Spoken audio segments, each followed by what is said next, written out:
Саламатсыздар жана айымдар. Биз компьютерлик техниканы өздөштүрүү боюнча курсубузду улантабыз. Бүгүнкү тема эң негизги бир темалар болуп эсептелет. Эмне үчүн дегенде, биз санарипке өткөзүү технологиясынын бир негизги түшүнүгүн беребиз. Бул экилик система, экилик эсептөө системасы деп аталып кетет. Эми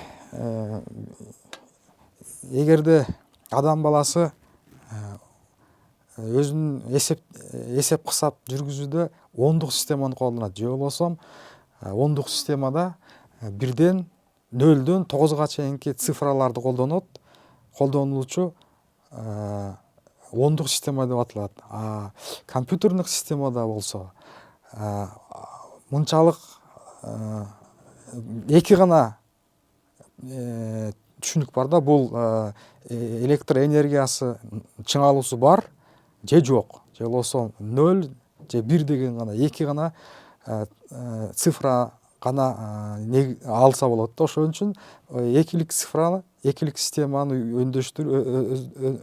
өздөштүрүү бул негизги бир темалар болуп эсептелет. Мисалы үчүн, биз ондук системада сан жазганда 0, ондук система деп коелу, 1, 2, 3, 4, 5, 6, 7, 8, 9, кийинки 10 деген санды кийинки позицияга кошуп жазабыз. Анда да 1 цифрасы келет дагы, 10 цифрасы келет. Бул деген позициялык эсептөө системасы деген түшүнүк ушул жерде болот.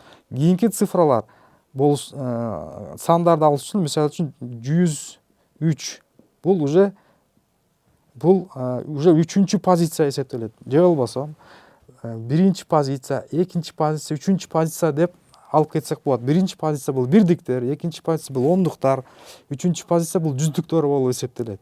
Ал эми компьютерлик системада экилик система колдонот. Бул жерде болгону эки эле цифра колдонот. 0 жана 1 деген эле цифралар колдонот.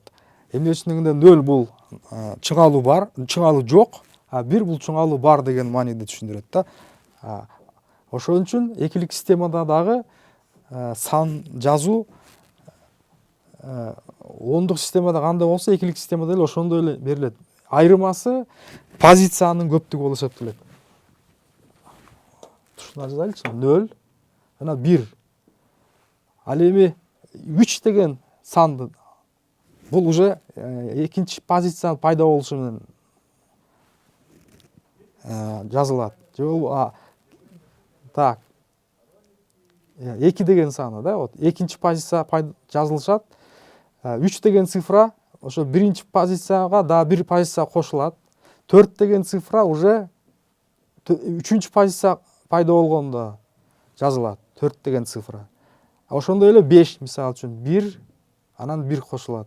То есть бул экилик системада, ондук системада эле колдонулат. Негизи түзүлүшү ушул эле системада.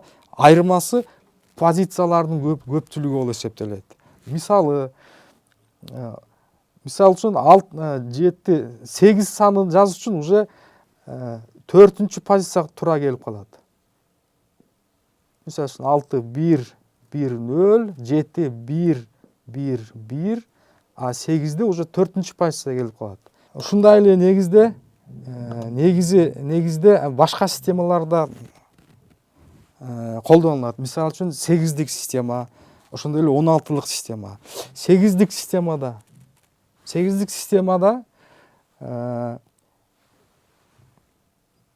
ондук системанын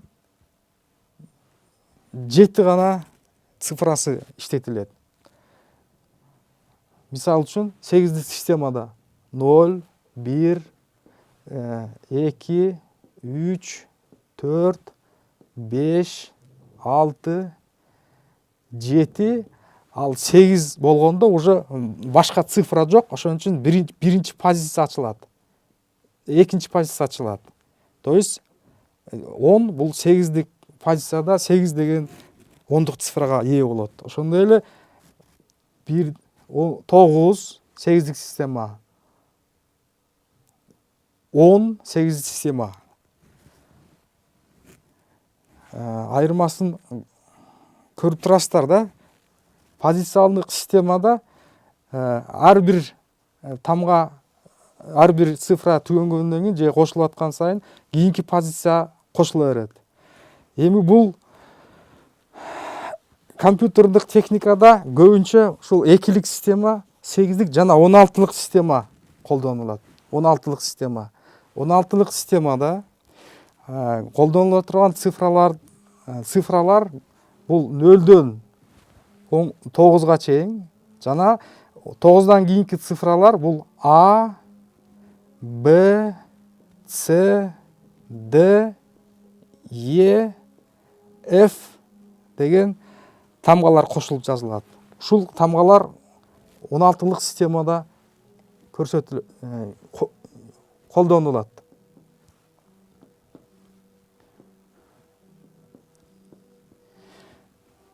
Же болбосо 16-лык системада 15тен кийин 11, 12, 13, 14, 15тен кийин уже 15тен кийин бул цифраны алыш үчүн биз 16-лык системада экинчи позиция пайда болот. Же болбосо 1 0. 1 0 бул 16-лык системадагы 16 деген түшүнүктү түшүндүрөт. 1 0 деген 16-лык системадагы жазылуу бул 10-дук системадагы 16 деген санга туура келет.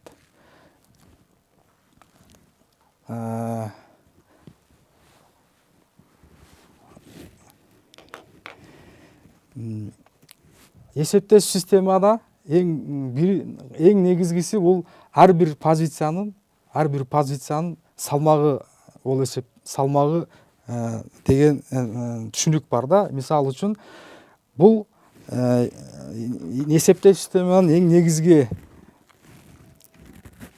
бири-бирине өткөзүү боюнча колдонулуучу формула бул сан сумма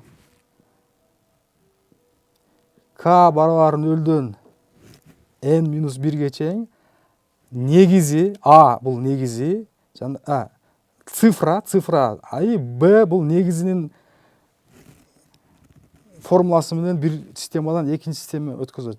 Же болбосо ар бир позициянын салмагы ошол позициянын негиздин даражасы менен аныкталат. Мисалы мисал айтып кетсек, 2-лик системанын даражасын эсептесек,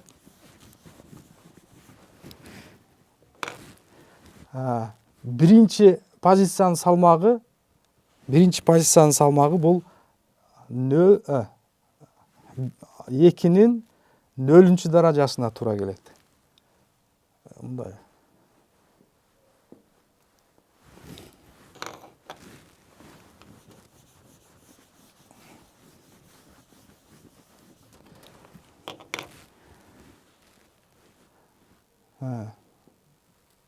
Позициянын номери 2, 3.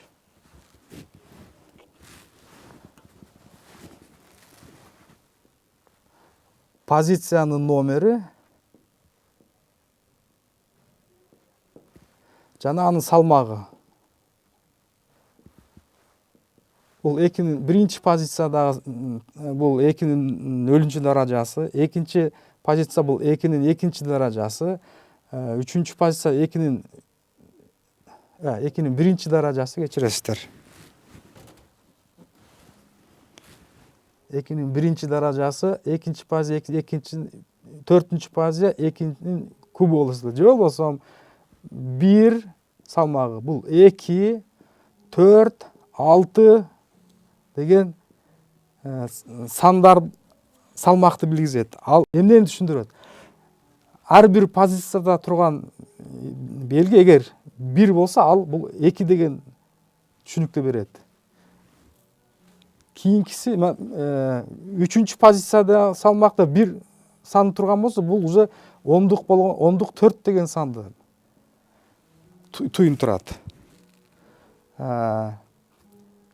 экилик системада. Эми ошондой эле сегиздик системада жана формуланы айтып кеттик. Анын билдирүү үчүн бул система цифрасы анын негизинин даражасы деп айтып жатабыз да. Мисалы, ондук система 103 деген санды эми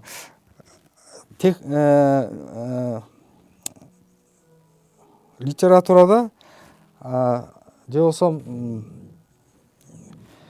сандарды бири-биринен кайсы системада экенин такташ үчүн жазган сандын астына анын системасын жазып коет. Мисалы үчүн ондук система 103 ондук система да, мисалы үчүн 103 ондук система.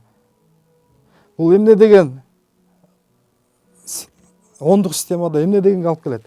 Мына үчүнчү позицияда биз 1 турат. 1 көбөйтүлгөн астына негизи 10.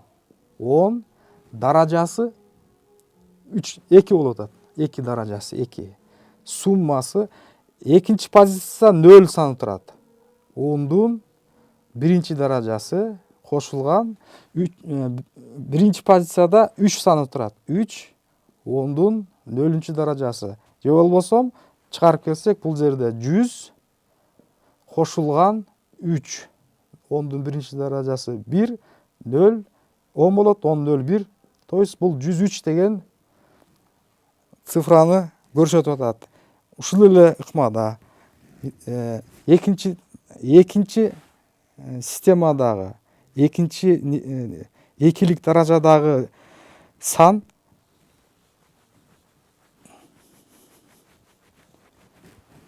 жазылуу үчүн бизге 7 позиция туура келет. 7 позиция. Ал деген мисал 7 позиция туура келет. Экилик негизде жазуу үчүн. Бул так.